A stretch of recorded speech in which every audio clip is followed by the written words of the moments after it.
It's another episode, fun-filled episode ito, Mami. Bakit? Siyempre, bakit? Kagaya natin, maka-age natin to. Oo. Ay, nako. Ano nga ba? Mag-greet muna tayo sa ating mga televiewers out there. Hello po sa inyo. Hello.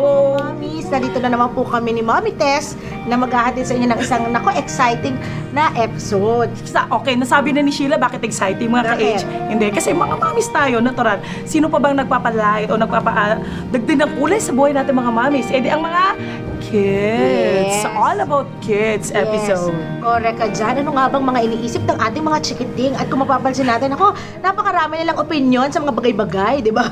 Parang medyo lang. Naku maganda kayo. Maganda kayo sa mga isasagot ng mga bagets na ito. Smart ang mga bata na ngayon, Mami. Pero nung araw, mabait kayo nung araw. Talaga nga, mabait kayo nung araw. Itinaas yung level yun.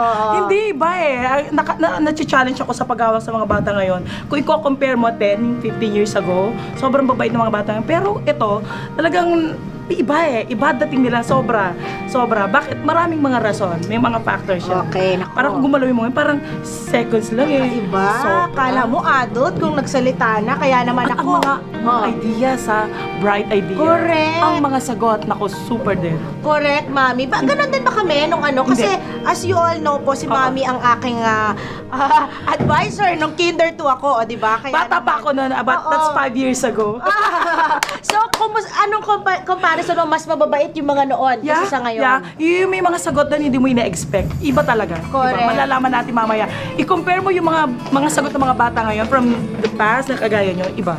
Naku, kaya naman excited na ako kung ano nga bang iniisip ng ating mga chikiting. Ako, kaya naman po, tumutok lang sa nag-iisang talk show ng mga mommies. Pati na rin ng mga daddies at ng buong pamilya. This is Mom's Story. We're gonna party like it's the end.